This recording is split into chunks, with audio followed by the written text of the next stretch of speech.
আসসালামু আলাইকুম ওরহমতুল্লাহ। আজকে আমরা সূরা আল বাকারা পাঠ করার গুরুত্ব সম্পর্কে আলোচনা করব ইনশাআল্লাহ।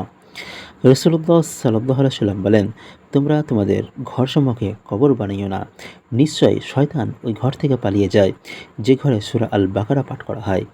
মুসলিম শরীফ 780 নম্বর হাদিস। অন্য রিওয়ায়াতে এসেছে, যে ঘরে সূরা আল বাকারা পাঠ করা হয় সেখানে শয়তান প্রবেশ করে না। মুসনাদে আহমদ দ্বিতীয় অধ্যায় 284 নম্বর হাদিস।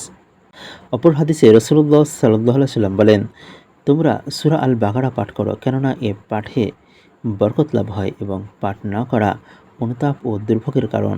যে ব্যক্তি এ সূরা পাঠ করে তার ওপর কোনো আহলে বাতিল এর তথা জাদুকরের জাদু কখনো প্রভাব বিস্তার করতে পারে না। রাসূলুল্লাহ সাল্লাল্লাহু আলাইহি সাল্লাম বলেন, প্রত্যেক বস্তিরই উচ্চ স্তম্ভ রয়েছে। কোরআনের সুউচ্চ সিংহ হল সূরা আল বাকারা। তিরমিজি শরীফ 2878 এবং মুস্তাদরিক হাকিম দ্বিতীয় অধ্যায় 559 নম্বর হাদিস। আল্লাহ তাআলা আমাদের আল কোরআন বোঝার এবং সেই মতো জীবনযাপন করার তৌফিক দান করুন। আজকের মতো এতটাই। আসসালামু আলাইকুম ওয়া রাহমাতুল্লাহি ওয়া বারাকাতুহু।